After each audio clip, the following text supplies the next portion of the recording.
አምስት ነገሮች አሉ በዚህ አንቀጽ ውስጥ። አንዳንዱ ሞኝ ሎተሪ ሲቆርጥ 12 ቁጥርን ስጠኝ ይላል፣ ሚካኤልን ማለት ነው። እና ቅዱስ ሚካኤል እዛ ሎተሪ ቦታ ሄዶ 12 ቁጥር ሊመርጥለት ማለት ነው። ለመድኃኒዓለም 27 ቁጥር ሊመርጥለት ሄዶ እዛ። በጣም ጅሎች ነን የመጨረሻ። በዚህ መቼም አይወጣም። ቢወጣም ይሄ በአጋጣሚ የተሰጠ ሊሆን ይችላል እንጂ በፍጹም እዚህ ውስጥ አይገባም። በጣም ነው ጅላጅልነታችን እግዚአብሔርን የማይሆን ነገር ውስጥ እንከተዋለን። ሁለት እግር ኳስ ቡድኖች ሲጋጠሙ ለአንደኛው ምን ደግፍ ሰዎች እንደውም በቤት ያደራሽ እንላታል። ምን ታርግ እሷ እዛ እግር ኳስ ውስጥ ባል ለምሳሌ ጥሩ ባል በእግዚአብሔር ዘንድ እድል ቢሆን ማለት ነው። ጥሩ ባል ያላጋጠማቸውስ እድል የላቸው ማለት ነው። እድል ቢስ ናቸው። እነሱን አልፈጠራቸውም እግዚአብሔር። ያንተ ምርጫ ነው ያ፣ ያንቺ ምርጫ ነው ያ። ቀደም ነገርኳችሁ፣ እዚህ ለመምጣታችሁ የእናንተ ፈቃድ አለበት።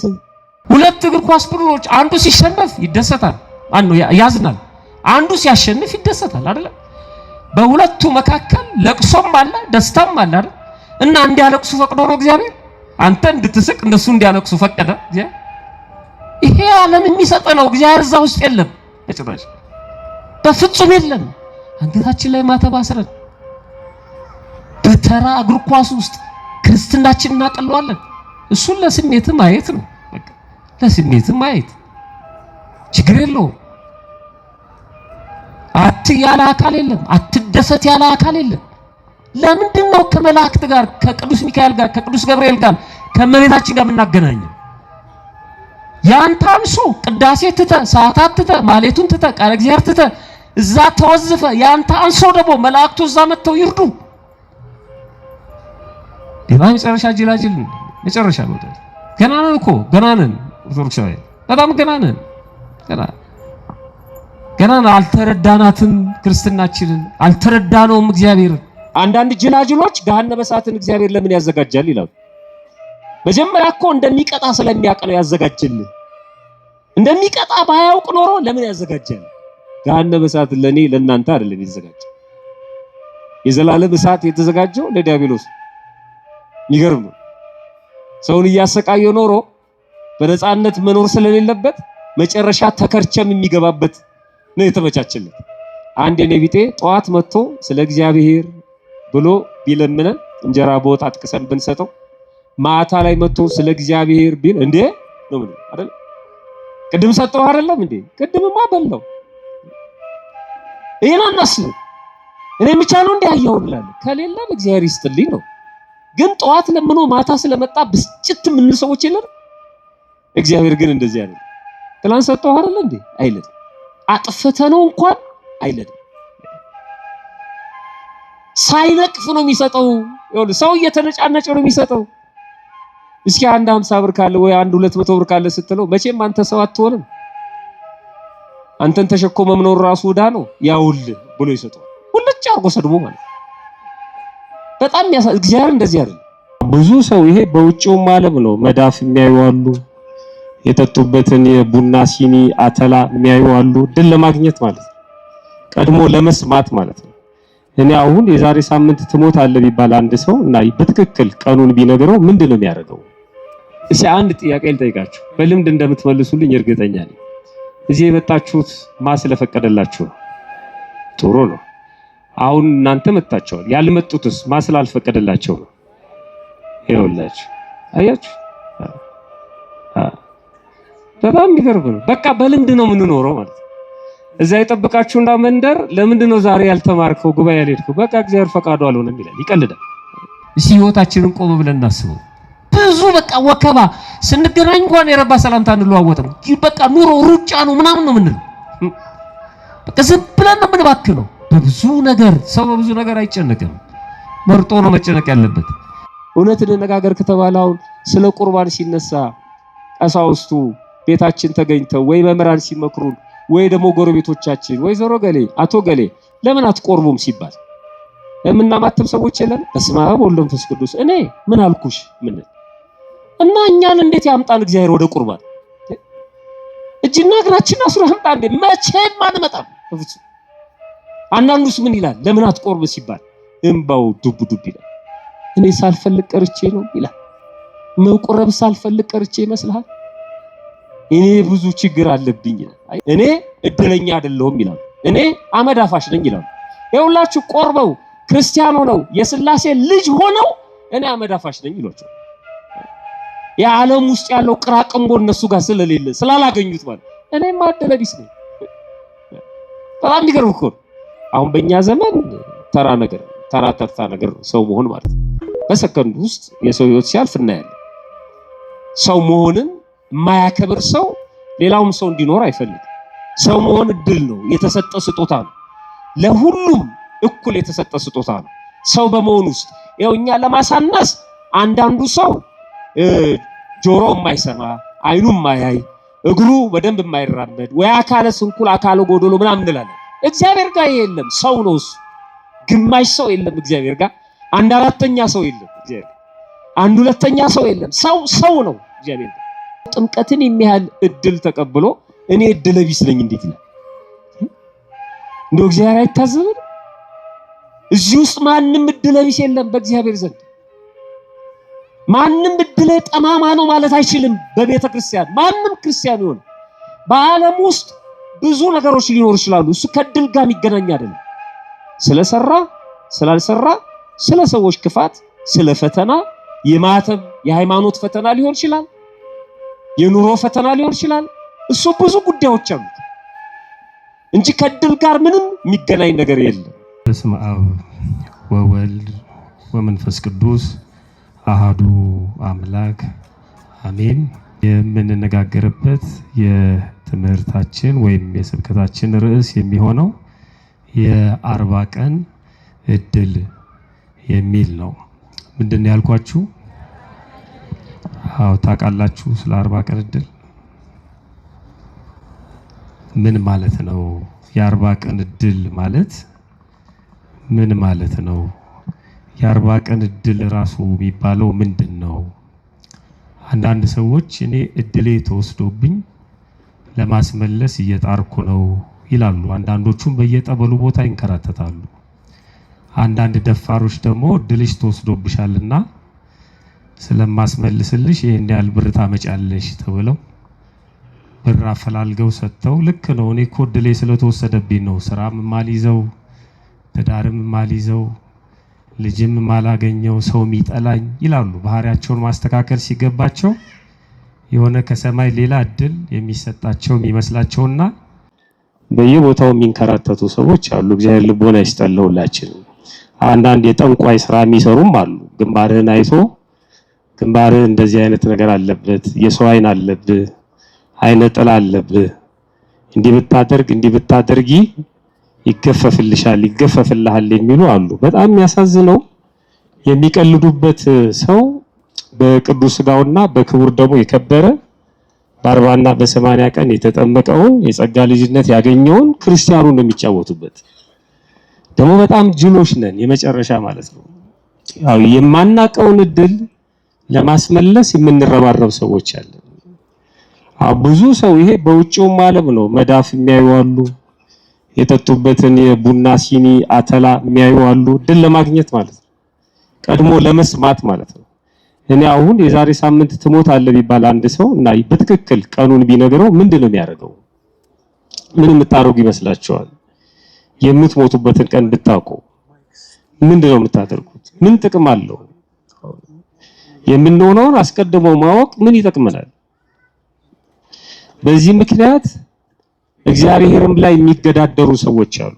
ይሄ ዓለም የቲያትር መድረክ ነው እኛ ተዋናያን ነን የቲያትሩ ደራሲ እግዚአብሔር ነው የሚሆነውን ነገር ያውቀዋል ዝም ብለን ነው ምንደክመው እኛ እግዚአብሔር እኮ ወስኖብናል በቃ ተወስኖ አልቋል የሚሉ ደግሞ ጅላጅሎችም አሉ እግዚአብሔር ከወሰነብን እንዲህ አይነት ጉባኤ ታዲያ ምን ያደርጋል እግዚአብሔር ከወሰነብን ለምን ነው የምንጠመቀው ለምን እንጠመቃለን ለምን ንስሐ እንገባለን ለምን እንቆርባለን ወስኖብን እየተጫወተብን ነው ከወሰነብን ለምን ወደ ምድር መጣ እግዚአብሔር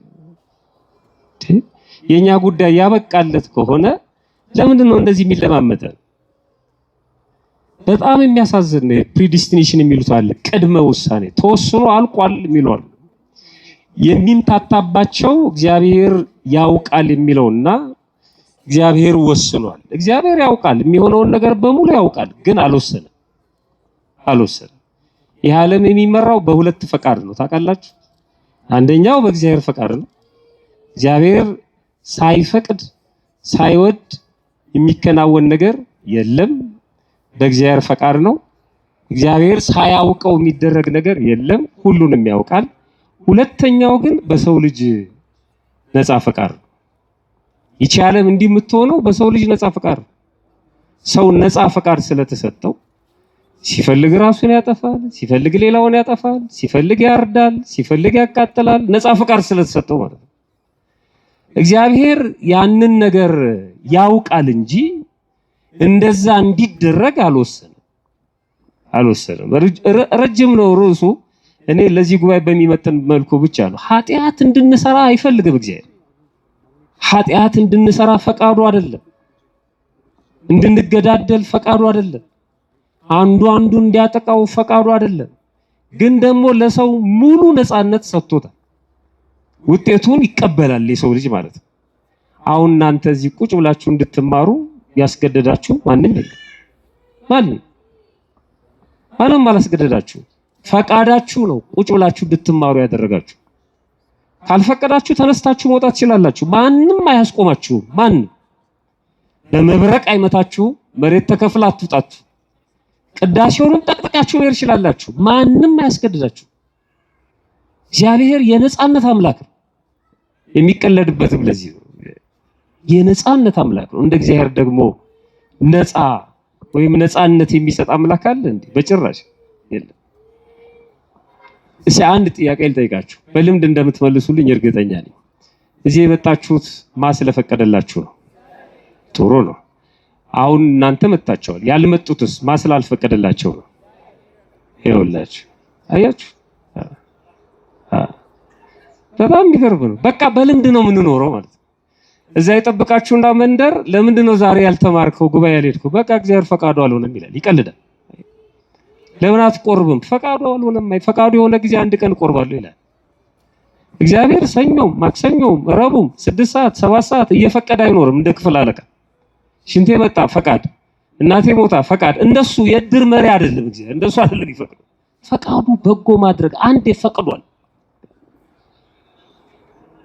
እንደዚህ የመጣችሁት እግዚአብሔር የፈቀደውን ፈቃድ ውዱን በራሳችሁ ፈቃድ ለመፈጸም ስለወሰናችሁ ነው። በደመና ጭኖ አላመጣችሁም እግዚአብሔር። ይሄንንማ ፈቅዷል። ቃል እግዚአብሔር መስማት ፈቅዷል። ወደ ቤተክርስቲያን መምጣት ፈቅዷል። ያን ፈቃድ ግን ተጠቀማችሁ፣ የእናንተን ፈቃድ አክላችሁ ማለት ነው። ዛሬ ቤተክርስቲያን መሄድ አለብኝ ብላችሁ።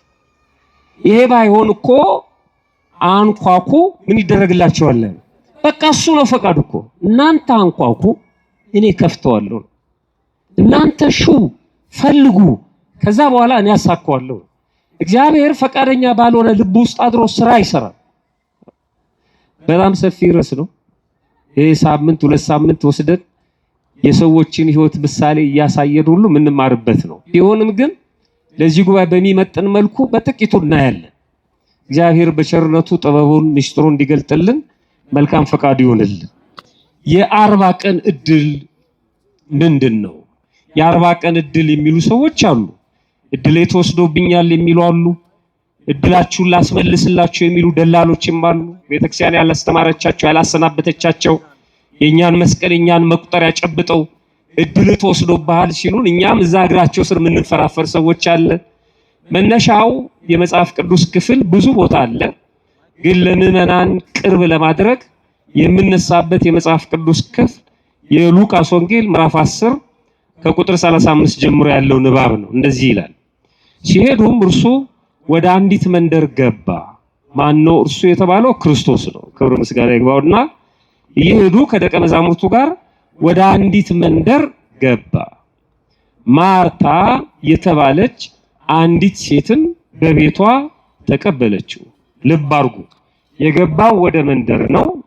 የተቀበለችው ግን ማርታ የምትባል አንዲት ሴት ናት። እሱ ጠርቷት አይደለም። በጣም ማስተዋል አለባችሁ። ወደ መንደሩ ነው የመጣው። መንደር ደግሞ ብዙ ቤቶች፣ ብዙ ሰዎች የሚኖሩበት አካባቢ ነው መንደር የሚባለው። ከዛ ሁሉ መንደር ግን ማርታ የተባለችው ሴት ወጥታ ተቀበለችው።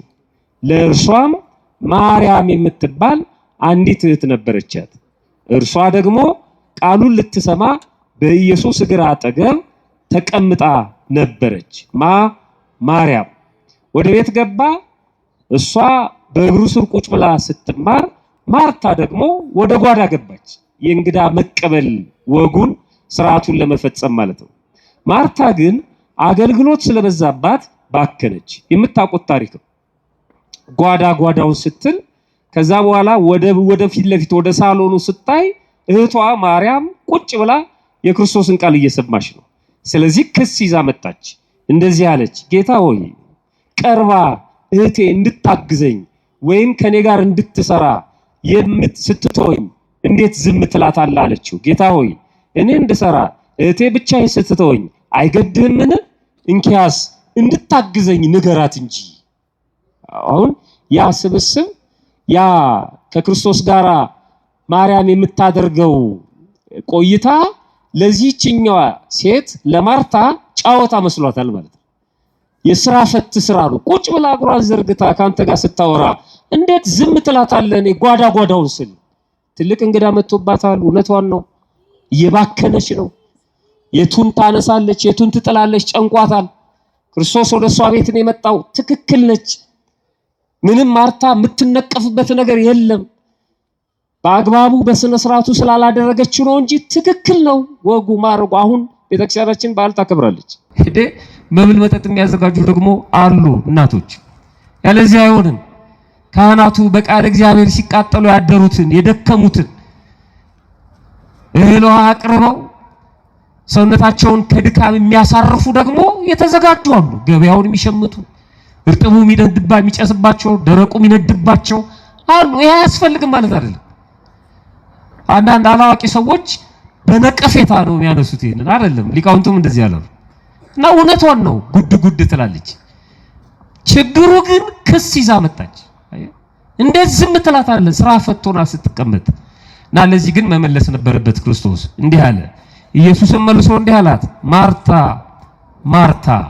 አሁን ነገሮችን ለማጽናት ሲፈልግ ለአጽንኦ ነገር አንድን ቃል ሁለቴ ሶስቴ ደግሞ ይነግረናል። እውነት እላችኋለሁ እንደሚለው ማለት ነው። እና ነገሩ በጣም ከባድ ስለሆነ ደግሞ ስሟን ጠራና ማርታ ማርታ በብዙ ነገር ትጨነቂያለሽ ትታወኪማለሽ አላት። በስንት ነገር ነው ያላት? በብዙ ነገር። በጣም የሚገርም እኮ ነው።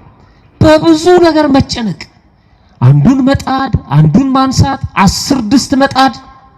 እሺ ህይወታችንን ቆም ብለን እናስበው። ብዙ በቃ ወከባ። ስንገናኝ እንኳን የረባ ሰላምታ እንለዋወጥም። በቃ ኑሮ ሩጫ ነው ምናምን ነው የምንለው። በቃ ዝም ብለን ነው የምንባክነው። በብዙ ነገር ሰው በብዙ ነገር አይጨነቅም። መርጦ ነው መጨነቅ ያለበት። በብዙ ነገር ትታወቂያለሽ፣ ትጨነቂያለሽ። የሚያስፈልገው ግን ጥቂት ወይም አንድ ነገር ነው። ማርያምስ መልካም ዕድል መርጣለች፣ ከሷ አይወሰድባትም። ማርያም እመቤታችንን አይደለም፣ የማርታን እህት ማርያም መልካም ዕድል መርጣለች፣ ከሷ አይወሰድባትም። ለጊዜው የመረጠችው የእግዚአብሔርን ምን መስማት ነው? ቃሉን መስማት ነው። አሁን ይሄ ቀላል ይመስላል እዚህ ቁጭ ብላችሁ ስትማሩ ማለት ነው። በጣም የተለየ ነው። በቃ ይሄ የተመረጠ መልካም ዕድል፣ ይሄን ማንም ከሷ አይወስድባትም ማለት። አሁን ከተነሳንበት ሐሳብ ወይም ጉዳይ አንፃር 5 ነገሮች አሉ በዚህ አንቀጽ ውስጥ። አንደኛ በዚህ ንባብ ብቻ ማለት ነው ዕድል ማለት ለሁሉም የተሰጠ ማለት ነው። ለሁሉም የተሰጠ ይኸው ክርስቶስ ወደዛ መንደር ነው የመጣው። መንደር ውስጥ ብዙ ሰዎች አሉ። መርጦ አይደለም፣ ለሁሉም ነው የመጣው። ነገር ግን የተቀበለችው ወጣ ማርታ ነች። ዕድል ማለት ለሁሉም የተሰጠ መሆኑን ይነግረናል። ሁለተኛ በራስ ፈቃድ የሚመረጥ መሆኑንም ይነግረናል። በራስ ፈቃድ የመጣው ወደ ሁለቱ ቤት ነው። አንደኛዋ ቁጭ ብላ ተሰማለች፣ አንደኛዋ ደግሞ ጓዳ ገብታለች። ያስገደዳቸው ማንም የለም። ልክ ክርስቶስ እንደገባ አንቺ ቁጭ ብለሽ ስሪ፣ አንቺ ደግሞ ጓዳ ስሪ አላለ። እንደገባ ቁጭ በሉና ሁለታችሁም ስሙ አላለ። ገብቶ ተናገረ። እሱ የሚሰማው ቁጭ አለ፣ የናቀው ደግሞ ገባ ማለት ነው። ለሁሉም የተሰጠ ማለት ነው እድል ማለት በኋላ ለማነሳው ነጥብ ስለሚጠቅመኝ ነው። ለሁሉ የተሰጠ በራስ ፈቃድ የሚመረጥ መልካም የሆነ የማይቀማ ማለት ነው እድል ማለት። ለሁሉ የተሰጠ በራስ ፈቃድ የሚመረጥ መልካም የሆነ የማይቀማ የማይቀሟትም መልካም እድል መረጠች። እድል አይቀማም። በነገራችን ላይ በየጸበሉ የምትንከራተቱ ሰዎች አቆሙ። ማንም ሰው የእናንተን እድል መቀማት አይችልም። ማንም በፍጹም ማንም የማንንም እድል አይቀማም። አሁን ይሄ በቀበሌ በራሽን በምናምን ያልሆነ አይደለም። እሱ ወስዶ ሊሸጥም ይችላል። እሱ እድል አይደለም። ይጀምር ስለሱ አይደለም የተነጋገርን ያለው፣ ስለ ሎተሪም አይደለም። ይሄ 50 ሰው ቆርጦ ለአንድ ሰው ሰጥቶ 49ን መብላት እሱ እድል አይደለም። እሱ አይደለም። እኔ እድል የሆነው ሎተሪ ያወጣልኝ ይላል። እሱ አይደለም ወዳጅ። በክርስትና ህይወት እሱ አይደለም። እሱ ሌላ ጉዳይ ነው። እሱ ህጋዊ ቁማር ነው። ሌላ ነገር እኮ አይደለም። በህግ የተፈቀደ ቁማር ማለት ነው ሎተሪ ማለት። ሌሎች ሰዎች ሲያጫውቱት እኮ አይፈልግም መንግስት አይደለም። እኔ ብቻ ነኝ ማጫወት ነው። አንዳንዱ ሞኝ ሎተሪ ሲቆርጥ 12 ቁጥርን ስጠኝ ይላል፣ ሚካኤልን ማለት ነው። እና ቅዱስ ሚካኤል እዛ ሎተሪ ቦታ ሄዶ 12 ቁጥርን ሊመርጥለት ማለት ነው። መድኃኒዓለም 27 ቁጥርን ሊመርጥለት ሄዶ እዛ። በጣም ጅሎች ነን የመጨረሻ። በዚህ መቼም አይወጣም። ቢወጣም ይሄ በአጋጣሚ የተሰጠ ሊሆን ይችላል እንጂ በፍጹም እዚህ ውስጥ አይገባም።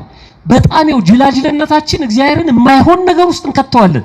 ሁለት እግር ኳስ ቡድኖች ሲጋጠሙ ለአንደኛው ምን ደግፍ ሰዎች እንደው መቤት ያደራሽ እንላታለን። ምን ታርግ እሷ እዛ እግር ኳስ ውስጥ ምን ያርግ ቅዱስ ሚካኤል? በጣም ተጃጅለናል የመጨረሻ። እግዚአብሔር የአንድ ሰው ደስታ ነጥቆ ለሌላ አይሰጥም። ሁለት እግር ኳስ ቡድኖች አንዱ ሲሸነፍ ይደሰታል፣ ያዝናል። አንዱ ሲያሸንፍ ይደሰታል አይደል? በሁለቱ መካከል ለቅሶም አለ ደስታም አለ አይደል? እና እንዲያለቅሱ ፈቅዶ ነው እግዚአብሔር። አንተ እንድትስቅ እነሱ እንዲያለቅሱ ፈቀደ እግዚአብሔር። ይሄ ዓለም የሚሰጥ ነው። እግዚአብሔር እዛ ውስጥ የለም በጭራሽ፣ በፍጹም የለም። አንገታችን ላይ ማተብ አስረን በተራ እግር ኳስ ውስጥ ክርስትናችንን እናቀለዋለን። እሱን ለስሜት ማየት ነው በቃ፣ ለስሜት ማየት ችግር የለውም። ያለ አካል የለም፣ አትደሰት ያለ አካል የለም። ለምንድን ነው ከመላእክት ጋር ከቅዱስ ሚካኤል ጋር ከቅዱስ ገብርኤል ጋር ከመቤታችን ጋር የምናገናኘው? ያንተ አንሶ ቅዳሴ ትተ ሰዓታት ትተ ማሌቱን ትተ ቃለ እግዚአብሔር ትተ እዛ ተወዝፈ ያንተ አንሶ ደግሞ መላእክቱ እዛ መጥተው ይርዱ። የማን መጨረሻ ጅላጅል መጨረሻ ነው። ገና ነን እኮ ገና ነን። ኦርቶዶክሳዊ በጣም ገና ነን። ገና አልተረዳናትም። ክርስትናችንን አልተረዳነውም። እግዚአብሔር ለሁላችንም ልቦና ይስጠን። በእውነት እድል በዚህ አባባል አንደኛ ለሁሉ የተሰጠ የታደለ ነው። ሁለተኛ በራስ ፈቃድ የሚመረጥ ነው። ሶስተኛ መልካም የሆነ ነው። አራተኛ የማይቀማ የማይነጠቅ ነው። እኛ ክርስቲያኖች እድል ስንልና ዓለማውያኑ እድል ሲሉ በሁለቱ መካከል ልዩነት አለ። እንደ ዓለማውያኑ እድል በቀላሉ የሚገኝ በአጋጣሚ የሚገኝ ማለት ነው። የሆነ ሰው አሁን እየሄደ 200 ብር ተጠቅልሎ ቢያገኝ ምን አይነት እድለኛ ነው እንለዋለን። በቃ ይኸው ለሱ እድል እሱ ነው 200 ብሩ ማለት ነው። በዓለም ውስጥ ይሄ እስከ ትልቅ ትዳር መያዝ ልጅ መውለድ ምናምን የፈለገ ነገር በሉት በዓለም ውስጥ ያለው በሙሉ ሰው እድል የሚለው እሱ ነው እንደ ዓለም ማለት ነው። ይኸውላችሁ ይሄ በእግዚአብሔር ዘንድ እድል ቢሆን ኖሮ ባል ለምሳሌ ጥሩ ባል በእግዚአብሔር ዘንድ እድል ቢሆን ማለት ነው። ጥሩ ባል ያላጋጠማቸውስ እድል የላቸው ማለት ነው። እድል ቢስ ናቸው። እነሱን አልፈጠራቸውም እግዚአብሔር። ያንተ ምርጫ ነው ያ፣ ያንቺ ምርጫ ነው ያ። ቀደም ነገርኳችሁ፣ እዚህ ለመምጣታችሁ የእናንተ ፈቃድ አለበት። ማንም አላስገደዳችሁ። ልክ እናንተ ስትፈቅዱ ግን መንገድ ላይ የሚያጋጥማችሁን ነገር እግዚአብሔር እየተከላከለ አመጣችሁ። የሚያስቀሩ ብዙ ነገሮች ነበሩ። እነዛን ግን የለም ልጄ ፈቅዷል፣ ቃል እግዚአብሔር መስማት ፈልጋለሁ ብሏል። ሲመጣ አርኩስ መንፈስ በጥፊ ይለዋል፣ ዞር በል ከዚህ ይለዋል። በቃ ፈቅዷል፣ እሱ ወዷል። ከዚህ ማንም አይነቅለውም። እየጠበቀ ያመጣል። ልክ አሁን መዳን ትወዳለህ አለው አይደል? ምን ዋጋ አለው ብሎ ተናገረ። ያን ሁሉ ድሪቶ ቃል እኔ ሰው የለኝም ምናምን አለ። መዳን ትፈልጋለህ ወይ? ቁልፎ ጥያቄ ያለው እሱ ላይ ምን ዋጋ አለው አለ። ይፈልጋል ግን በጣም ከባድ ነው በሱ ውሳኔ። ስለዚህ ምን አለው ክርስቶስ? ተነሳ አልጋህን ተሸከምና ሂድ። በቃ ፍላጎት ነው። እውነት እንነጋገር ከተባለ አሁን ስለ ቁርባን ሲነሳ ቀሳውስቱ ቤታችን ተገኝተው ወይ መምህራን ሲመክሩን ወይ ደግሞ ጎረቤቶቻችን ወይ ዘሮ ገሌ አቶ ገሌ ለምን አትቆርቡም ሲባል የምናማትም ሰዎች የለን። በስመ አብ ወወልድ ወመንፈስ ቅዱስ እኔ ምን አልኩሽ ምን እና እኛን እንዴት ያምጣን እግዚአብሔር ወደ ቁርባን? እጅና እግራችን አስሮ ያምጣን እንዴ? መቼም አንመጣም በፍጹም። አንዳንዱስ ምን ይላል? ለምን አትቆርብ ሲባል እንባው ዱብ ዱብ ይላል። እኔ ሳልፈልግ ቀርቼ ነው ይላል። መቁረብ ሳልፈልግ ቀርቼ ይመስልሃል? እኔ ብዙ ችግር አለብኝ ይላል። አይ ከዛ በኋላ ምን ያደርጋል እግዚአብሔር? ድንጋዩ ጠጠሩ ምናምኑን ላንሳላት ፋንድያ ፍግ ላስታቅፋት 1 ዓመት ለኔ ስጠኝ እንዳለው ቅዱስ ሚካኤል በቃ አሁን ለኔ ፍቀድልኝ ፈቅዷል። እሱ ዙሪያውን ያስተካክልለታል ይላል። አይ እሾውን ምኑን ይነቃቀልና ድንገት ቤተ መቅደስ ውስጥ ያሰልፋል። ስጋው ደግሞ እንድትቀበል ያደርጋል። ትሻላችሁ ትፈልጋላችሁ እሱ ነው። በዓለም ውስጥ ያለው ከኛ ጋር በጭራሽ አይገናኝም። በቀላሉ የሚገኝ በአጋጣሚ የተገኘ ያልታሰበ ነገር ያው ዓለም እድል የሚለው ማለት ነው። ያልታሰበ ለሌላው ያልተሰጠ እሱ ብቻ የደረሰው ወይ ያገኘው አስቀድሞ የተወሰነ እጣ ፈንታ ነው የሚለው ዓለም እድልን ማለት ነው። የዓለም የእድል ፍቺ ይሄ ነው። ራሳቸውንም አንዳንድ ሰዎች በዚህ ውስጥ ሲያስገቡ እኔ እድለኛ ነኝ ይላሉ፣ እኔ እድለኛ አይደለሁም ይላሉ፣ እኔ አመድ አፋሽ ነኝ ይላሉ። ይኸውላችሁ ቆርበው ክርስቲያኖ ነው የሥላሴ ልጅ ሆነው እኔ አመድ አፋሽ ነኝ ይሏቸው። የዓለም ውስጥ ያለው ቅራቅንቦ እነሱ ጋር ስለሌለ ስላላገኙት ማለት እኔማ እድለ ቢስ ነኝ።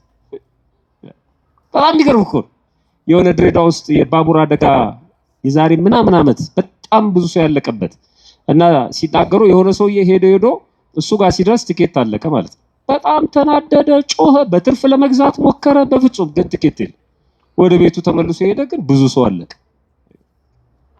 አናውቀውም እኛ በቃ እኔ እድሌ ጠማማ ስለሆነ ነው እኔ ጋር ያልቃል ትኬት ነው የምንለው። አይ እንዴት እኔ እድሌ ጠማማ ስለሆነ ነው እኔማ መዳፋሽ ነኝ ይላል። ያለምን ተርታ ነገር ነገ ጠዋት የምናገኘው ከነገ ወዲያ የሚደርስልን ማለት ምንም ቀላል የሆነ ነገር ከ8 ሰዓት በኋላ ባዶ የሚሆነው አሁን በልተን ልብስም ቢሆን የሚያረጀውን ማለት ነው። ጊዜም እንደዛው እንቶ ፈንቶ የሆነ ነገር ዓለም እሱን ነው እድል የሚለን። ይሄ በዓለም ውስጥ ያሉትን ዲክሽነሪዎችን ጎግልም ሰርች ብታደርግ የሚነግርህ እድል እጣ ፈንታ እሱ ነው። በድንገት የሆነ ሳይታሰብ የተገኘ ይላል እና ቀድሞ የተወሰነ ምናምን ነው የሚለው። ከዚህ አንፃር ሰዎች እኔ እድለኛ ነኝ፣ እኔ እድለቢስ ነኝ፣ እኔ አመዳፋሽ ነኝ ይላሉ። ከዛ ሲያጡት ያንን እድል ለማስመለስ ወደ ሆነ ቦታ ይሄዳሉ። ከዛ በኋላ እድላችንን እናስመልሳለን ብለው በነፍስ ያገኙትን ነገር በሙሉ ያጣሉ ማለት ነው። እግዚአብሔር ከዚህ ይሰውረን። በእውነት የክርስቲያኖች እድል ምንድነው? በደንብ እንድትሰሙ ይፈልጋሉ። እኛ እድል የምንለው ምንድነው ነው? እኛ እድል የምንለው ምንድነው? የመጀመሪያው እድላችን ራሱ እግዚአብሔር የኛ ማለት ነው። እድላችን ራሱ እግዚአብሔር ነው። እድል ስጦታ ነው፣ የተሰጠ ነው። ይሄ ሃይማኖት መገለጥ ነው። እግዚአብሔር ራሱን ነው ለኛ የገለጠው። ራሱ ነው አለው እዚህ ነኝ ያለን።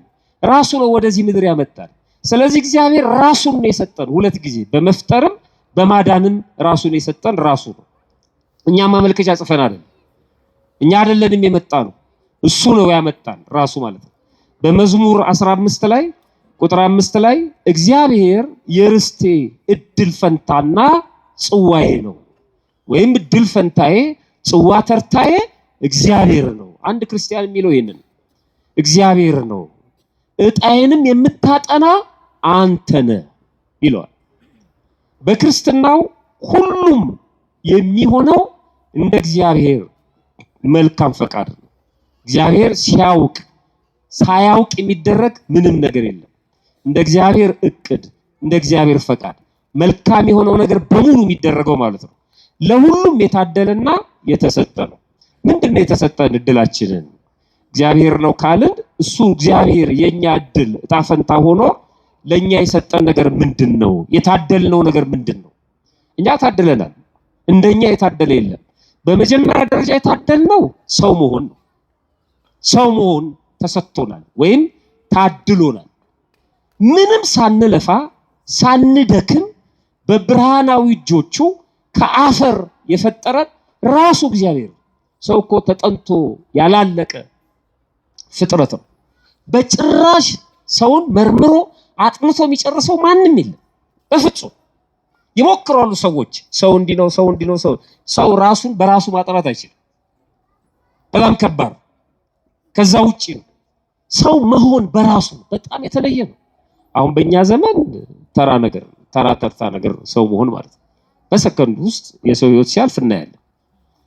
ሰው መሆንን የማያከብር ሰው ሌላውም ሰው እንዲኖር አይፈልግም። ሰው መሆን እድል ነው፣ የተሰጠ ስጦታ ነው። ለሁሉም እኩል የተሰጠ ስጦታ ነው።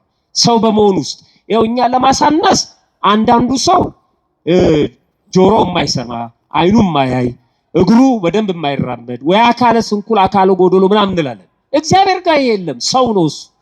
ግማሽ ሰው የለም እግዚአብሔር ጋር። አንድ አራተኛ ሰው የለም እግዚአብሔር ጋር። አንድ ሁለተኛ ሰው የለም። ሰው ነው እግዚአብሔር ጋር። ቀይ ስለሆነ የሆነ ሀገር ቋንቋ ስለሚናገር በፍጹም ሰው ነው። ክርስቲያንም ይሁን ምንም ይሁን እግዚአብሔር ጋር ሰው ነው። በቃ አለቀ። የመጀመሪያው ሰው መሆን የመጀመሪያው እድል ማለት ነው። ከዛ ቀጥሎስ ከሰውነት ደግሞ ክርስቲያን መሆን የሚገርም ነው። ለምንድን ነው ክርስቲያን የሆነው? ያጣነው እንድናገኝ ነው እንጂ እግዚአብሔር መጀመሪያ ክርስቲያን አድርጎ መፍጠር ይችል ነበር። ክርስቲያን የሆነው ሰው ከሆንን በኋላ ያጣነው ነገር ነበርና እሱን ለማስመለስ የተሰራልን ህግና መንገድ ነው ክርስትና። እሱ የምታስመልሱት በዚህ መንገድ ነው አለ። እኔ ሁሉ ጊዜ እየመጣሁ ደግሞ አልሰጣችሁም፣ ይሄው የጸጋ ግምጃ ቤት ከዚህ ውሰዱ አለ። ልጅነትንም ውሰዱ፣ ክህነትንም ውሰዱ፣ የኃጢአት ስርየትንም ውሰዱ፣ እዚህ ኑና ውሰዱ አለ። አስቀምጦት ሄደ። በአካል ማለት ነው። በአካለ ሥጋ አረገ፣ ለሐዋርያት ሰጥቶ ማለት ነው። ስለዚህ ክርስትናን ማንም ሰው መጥቶ መውሰድ ይችላል። ክርስትና ለሁሉ የተሰጠ እድል ነው። እናንተ ወሰዳችሁ፣ ሌሎቹ አልወሰዱ። ስለዚህ እድል አልተሰጣቸውም አይባልም። ተሰጥቷቸዋል፣ ግን አልተጠቀሙበትም።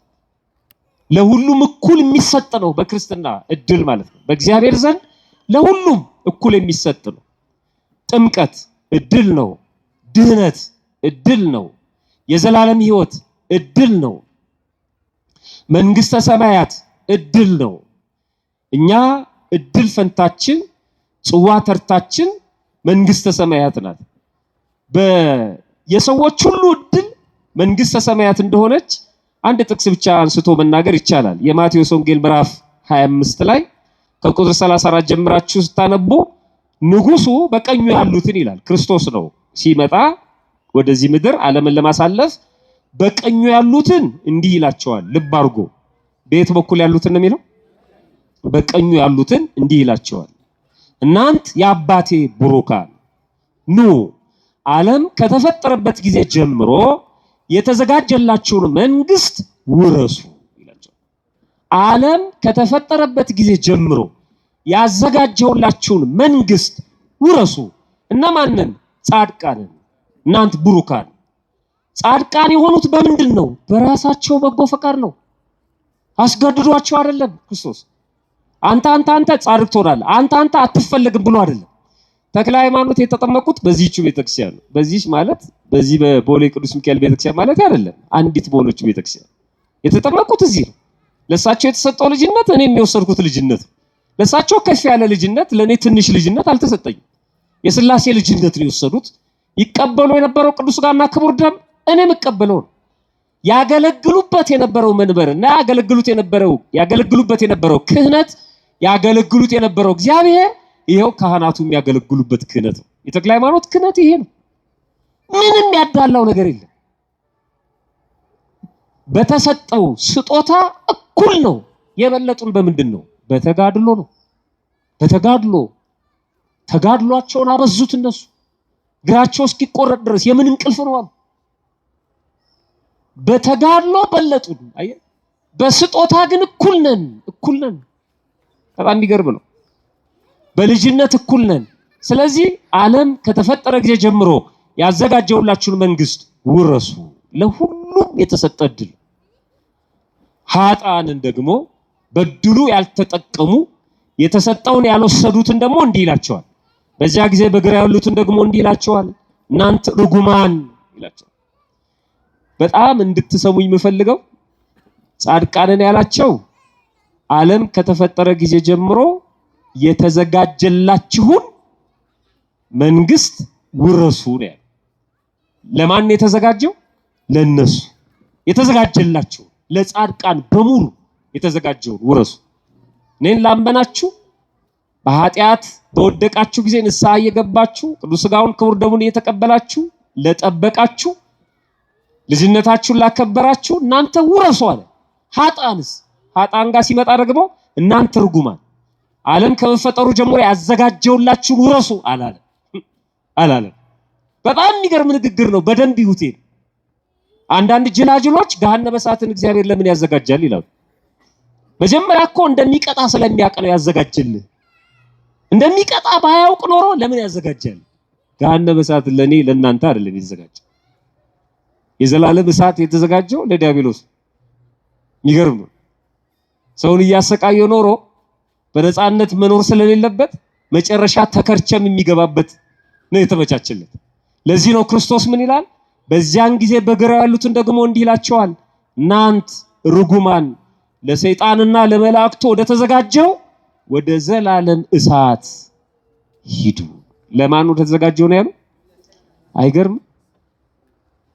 ፈታይ በርት የሚባለው እግዚአብሔር አባታችን ሰይጣን ነው ካላችሁ ልጅ ደግሞ የሚወርሰው የማንን ነው?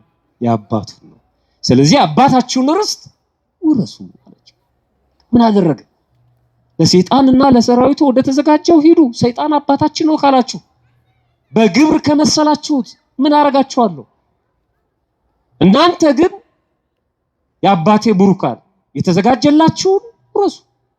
እነዚህ በግራ ያሉት በቀኝ እንዲሆኑ ያልተፈለገበት ምክንያቱ ምንድነው? እግዚአብሔር ሳይፈቅድ ቀርቶ ነው? አይደለም። በራሳቸው ፈቃድ አንፈልግም አሉ። ክርስትና የተሰጣቸው ልጅነት አንፈልግም አሉ። አንዳንዶቹም በተሰጣቸው ልጅነት ቀለዱ እና ምን ያርግ? እድሉ ለሁሉም ነው። የተጠቀመበት ሰው ግን በዛ እድል አትራፊ ነው። ፍጻሜው ምን ሆነ ይለናል? እነዚያ ወደ ዘላለም ቅጣት፣ ጻድቃን ግን ወደ ዘላለም ሕይወት ይሄዳሉ ይላል። ነፍስ እንደማትሞት ነው የሚነግረን። በዚህ በቅዳሴያችን በእንተ ቅድሳት ዲያቆኑ እናንተ አሜን ኪራይ ላይ ሰው ያላችሁ የምትቀበሉት ጸሎት ላይ ተንበርክከን ስግዱ ከተባለ በኋላ ከሚላቸው ጸሎቶች መካከል አንዱ በጎውን እድል ይላል። በደንብ ስሙኝ። በጎውን እድል ኃጢአትን ለማስተስረይ ሁለተኛ መወለድ የሚገኝባትን ሕጽበት እግዚአብሔር ይሰጣቸው ዘንድ በጎውን እድል ሚላ ጥምቀትን ነው።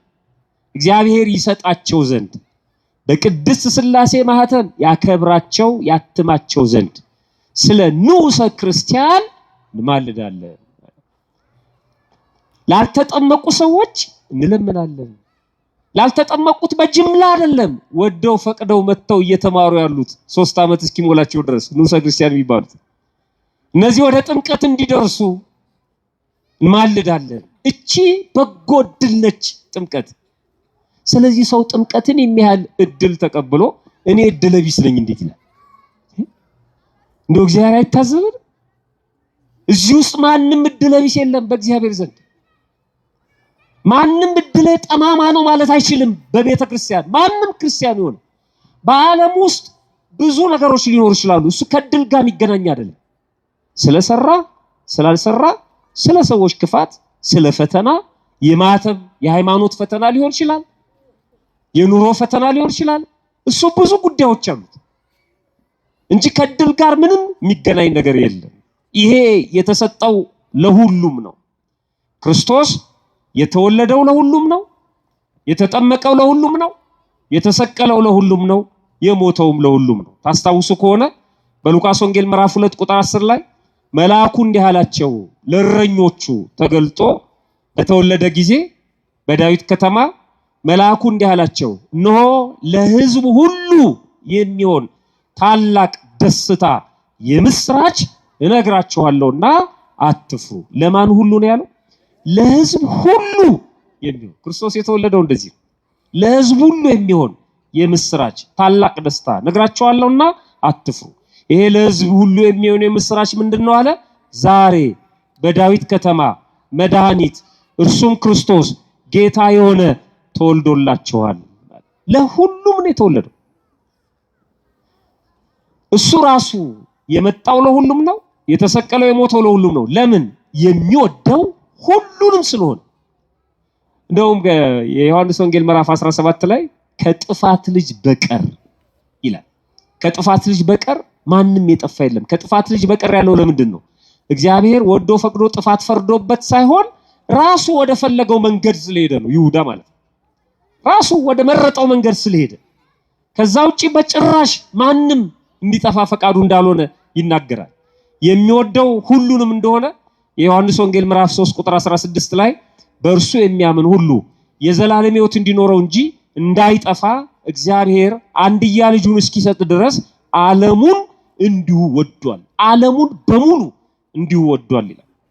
የተሰቀለው ለሁሉም ነው። አንደኛ ጢሞቴዎስ ምዕራፍ 2 ቁጥር 9 ላይ ራሱን ለሁሉ ቤዛ አድርጎ ሰጠ ይላል። ለሁሉም ነው። ከለመኑትም የሚሰማው ሁሉንም ነው። እኔን አይሰማኝም፣ እኔን ትቶኛል፣ እኔን ረስቶኛል፣ እስኪ እኔን አይሰማኝም አንቺን ከሰማሽ ጸልይልኝ የሚሉ አሉ። እንዳትሉ እግዚአብሔር እንደዚህ አይደለም። የቀበሌ ወይ ምናምን ድርዳኛ አይደለም። እግዚአብሔር መርጦ የሚሰማ አምላክ አይደለም። ሁሉንም ነው የሚሰማው። እንደዚህ ይላል መጽሐፍ። ሐዋርያው ቅዱስ ያዕቆብ በምዕራፍ 1 ቁጥር 5 ላይ ከናንተ ግን ይላል፣ ከናንተ ካመናችሁት ከተጠመቃችሁት ከናንተ ግን ማንም ጥበብ ቢጎድለው ሳይነቅፍ በልግስና ለሁሉ የሚሰጠውን እግዚአብሔርን ይለምን። እግዚአብሔር እንዴት ነው የሚሰጠው? ሳይነቅፍ። አንተ ትላንት ተሰጠ፣ የትላንቱን ምን አደረከው አይል። እኛ እንላለን አንድ የኔ ቢጤ ጠዋት መጥቶ ስለ እግዚአብሔር ብሎ ቢለምነን እንጀራ በወጥ አጥቅሰን ብንሰጠው ማታ ላይ መጥቶ ስለ እግዚአብሔር ቢል እንዴ ነው ምን አይደል? ቅድም ሰጠው አይደለም እንዴ? ቅድምማ በለው። ይሄን አናስብ። እኔ ብቻ ነው እንዴ ያየው እንላለን። ከሌለም እግዚአብሔር ይስጥልኝ ነው። ግን ጠዋት ለምኖ ማታ ስለመጣ ብስጭት ምን ሰዎች የለም። እግዚአብሔር ግን እንደዚህ አይደለም። ትላንት ሰጠው አይደል እንዴ አይልም። አጥፍተነው እንኳን አይልም። ሳይነቅፍ ነው የሚሰጠው። ይሁን ሰው እየተነጫነጨ ነው የሚሰጠው። እስኪ አንድ 50 ብር ካለ ወይ አንድ 200 ብር ካለ ስትለው መቼም አንተ ሰው አትሆንም። አንተን ተሸክሞ መኖር ራሱ ዕዳ ነው ያውል ብሎ ይሰጠዋል። ሁልጭ አርጎ ሰድቦ ማለት በጣም እግዚአብሔር እንደዚህ አይደለም። ሳይነቅፍ በልግስና ነው። እንደተቀማ አርጎ አይደለም የሚሰጠው። እግዚአብሔር እንደከሰረ አርጎ አይደለም የሚሰጠው። ለሁሉም እኩል ሳይነቅፍ በልግስና የሚሰጠው እግዚአብሔርን ይለምን፣ ለእርሱም ይሰጠዋል። ሰዎች ለምናያቸው ነገሮች ለምኑት፣ ለሱም ይሰጠዋል። እግዚአብሔር ለሁሉም እኩል ይሰጣል። ጥሩ እያጠቃለልነው እንሄድ። ከዚህ አንፃር ህይወት ምንድነው? ህይወት ምንድነው? ሁለት ነገሮች ላይ ሰዎች ስለሚጋጩ ነው። ህይወት ማለት አሁን እኛ የምንኖረው ህይወት ምንድነው? ህይወት አንዳንዶቹ ምርጫ ናት ይላሉ። አሁን እንዲህ ሆነን ለመኖራችን ምርጫ ነው። አግብተን ወልደን ደሞ ሳናገባ ወይ መንኩሰን ካህን ሆነን ሰባኪ ሆነን ህይወት እንደዚህ የምንኖራት ኑሮ ምርጫ ናት የሚሉን። አይ የለም ምርጫ አይደለም፣ እድል ነው፣ እጣ ፈንታ ነው፣ በ40 ቀን የተጣፈ ነው የሚሉን። እኔ ሰባኪ ሆንኩት በ40 ቀን ስለተጻፈልኝ ነው፣ እጣ ፈንታዬ እድሌ ስለተወሰነ ብለው የሚያስቡ ሰዎች አሉ። የኔ 40 ቀን እድሌ በቃ እንዲሆኝ መኖር፣ ደሃ ሆንኩት ይሄ 40 ቀን የተሰጠኝ ነው ይሏል። በጣም የሚያሳዝን እድል አይደለችም ህይወት፣ እድል አይደለም። ክርስትናው ኤክስ ነው ያለው። ህይወት ምርጫ ነው። እድል የምትሆነው ቅድም የነገርኳችሁ ህይወት ስትሰጠን ነው። በኋላ ላይ እናየዋለን። ከዛ ከተሰጠችን በኋላ የኛ ምርጫ አለበት። እድል ቢሆንማ ህይወት እድል ቢሆን ኖሮ እግዚአብሔር ፈታዬ በርት አይደለም ማለት ነው። መጀመሪያው ነው እኛ ድሃው ሆነን እንድንክደው እንድንበድለው አድርጎ ከፈጠረን በኋላ መጨረሻ ላይ ለምን ገሃነም ያስገባል? ራሱ እንድንሆን ፈጥሮ ማለት ነው። ለምን ያስገባል? በደረሰው ድርሰት ውስጥ ተዋናይ ሆነ እንድናልፍ ከሆነ ለምንድነው የሚፈርድብን መጨረሻ ታዲያ? እሱ ራሱ ነው መውሰድ ያለበት ኃላፊነቱን ነው አይደለም? እንደሱ አይደለም። የ40 ቀን እድል ለሚሉ ሰዎች መነሻ የሚያደርጓቸው ብዙ ነገሮች አሉ። ግን በመጽሐፍ ቅዳሴ ላይ አንድ ቃል አለ። ሕፃንን ይላል የአትናቴዎስ ቅዳሴ ነው። ሕፃንን ከአባቱ ወገብ አውጥተ ወደ ሴት ማህፀን የምትልከው እግዚአብሔርን ሲለምነው ማለት ነው። ሕፃንን ከአባቱ ወገብ አውጥተ ወደ ሴት ማህፀን የምትልከው ሆይ በረቂቅ ሰፋድልን ወይም መጠቅለያ የምትጠቀልለው ውሃም ሲሆን እንግዲህ ሲጸነስ ሕፃኑ ማለት ነው።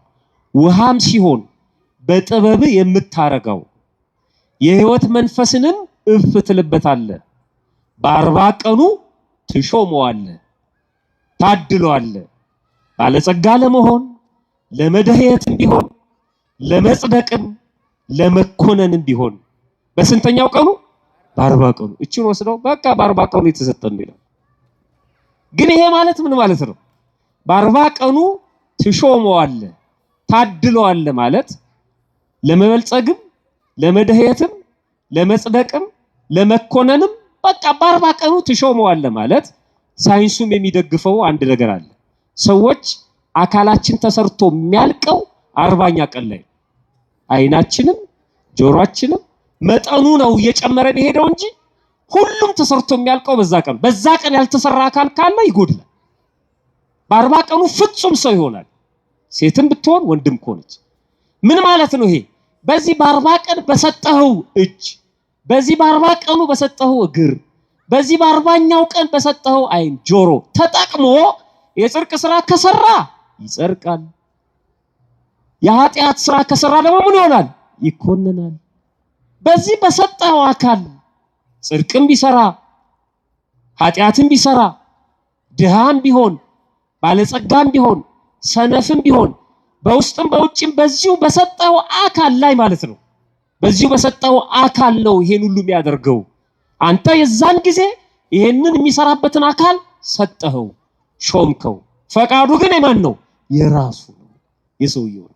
ሙሉ አካል ሰጠኸው፣ ሾምከው ማለት የሚደህይበትን ባለጸጋ የሚሆንበትን የሚጸድቅበትን የሚኮነንበትን ሙሉ አካል በ40 ቀኑ ምን ታደርገዋለህ?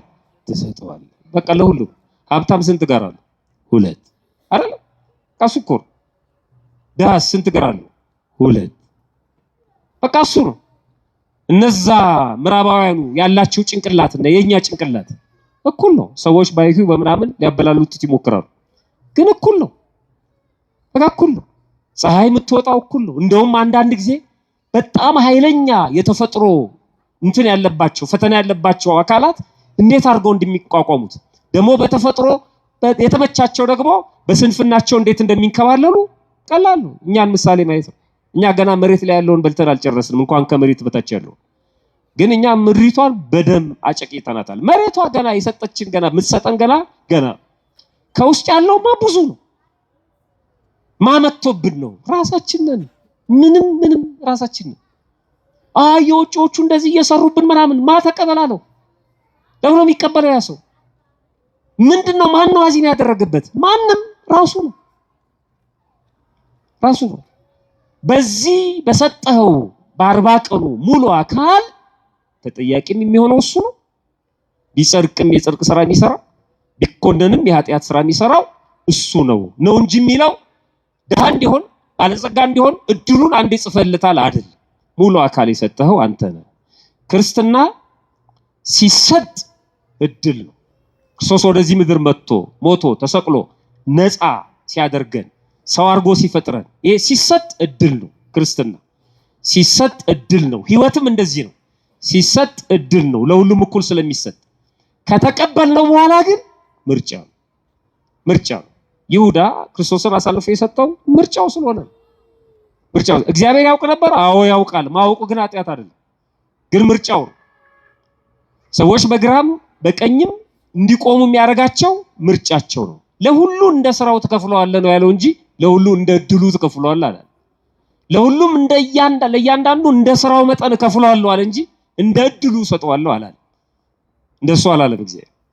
ክርስቶስ የተሰቀለው ተሰቅሎ የሰጠን ህይወት እድል ነው። ከተቀበልነው በኋላ ግን ምርጫ ነው። ለዚህ ነው ማርያምስ መልካሙን እድል ምን አድርጋለች? መረጣለች። አይ መልካሙን እድል መረጠች። ያ መልካም እድል የተሰጠው ግን ለማን ነበር? መጀመሪያ ለሁሉ፣ ለመንደሩ፣ ለማርታም ለማርያምም እኩል ነው የተሰጠው። ምክንያቱም ገና ክርስቶስ ሲገባ አንድ ሰው ከመንደሩ እንዳይወጣ ምፈልገው ማርታን ብቻ ነው አላለም። ወደ መንደር ነው የገባው። ገና ሮጣ የወጣችው ግን ማርታ ነች። ጥሩ ነው ተቀበለች። ሁሉም እድሉ ነው እየተጠቀመ ያለው፣ የተሰጠውን ነው እየተጠቀመ ያለው። ከዛ ገባ፣ ያችኛዋ ትታም ወደ ጓዳ ገባች፣ እቺ ቁጭ አለች። መልካሙን እድል መረጠችው። የተሰጠውን መልካም እድል መረጠች። የምርጫ ጉዳይ ነው ወዳጅ፣ የምርጫ ጉዳይ ነው። ቁጭ ብላችሁ እግዚአብሔርን ቃል የምትሰሙት የምርጫ ጉዳይ ነው። ሌላው ደግሞ ዞር ዞር ብትሉ አታጡም። ሶሻል ሚዲያ ይጎረጉራል። የምርጫ ጉዳይ ነው። መርጦ ነው። እግዚአብሔር አይኑን አያጠፋውም፣ እጁን ሽባ ያደርገውም። መርጧል። በኋላ ግን ይጠየቃል። በመረጠው ምርጫ ነው የሚጠየቀው። እንዲህ ስለሆንኩ ነው እንደዚህ ሆኜ ነው የእናቴ መቀነት ምናምን አይሰራም። እንደ አዳምና እንደ ሔዋን አይሰራም። ሲመጣ የወጉት ሁሉ ያዩታል እና በፊቱ ዝም ይላሉ ነው የሚናገረው እሱ ነው። ስለዚህ ማርያም መልካሙ እድል መርጣለች፣ ከእርሷ አይወሰድባትም ያለው ይሄንን ነው። ክርስቶስ ወደ መንደራቸው ገባ፣ ቀጥሎ ወደ ቤታቸው ገባ፣ ከዚያ ወደ ማርያም ልብ ገባ። ማርያም ከፈተችለት።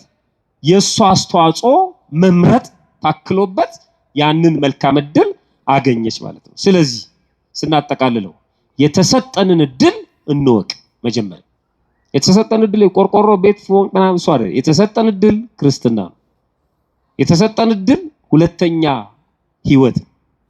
የተሰጠን እድል ራሱ ክርስቶስ ነው። የተሰጠን እድል ንስሐ ነው። የተሰጠን እድል ቅዱስ ሥጋውና ክቡር ደሙን መቀበል። የተሰጠንን እንወቅ።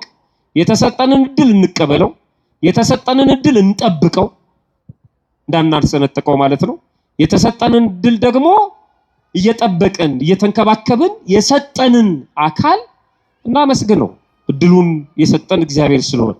ለዚህ ነው ቅዱስ ዳዊት በመዝሙር 51 ላይ አድርገህልኛልና ለዘላለም ምን አደርጋለሁ? አመሰግናለሁ። ይሄን እድል ስለሰጠኸኝ አምላኬ፣ ሰው አድርገህ ስለፈጠርከኝ፣ ደሞ ክርስቲያን ስላደረከኝ፣ ደሞ ቃልን እንድሰማ ስለፈቀድክ፣ ደሞ ንስሐን ስለሰራህልኝ፣ ደሞ አባቶችን ስለሰጠኸኝ፣ ደሞ አንተን ማናገርበት የጸሎት ህይወት ስላለኝ ፈጣሪ አመሰግናለሁ። በዓለም ያለውማ ይመጣል፣ ችግር የለውም፣ እሱ ይመጣል። ዓለም እድል የሚለውና እኛ እድል የምንለው በጭራሽ አይገናኝም።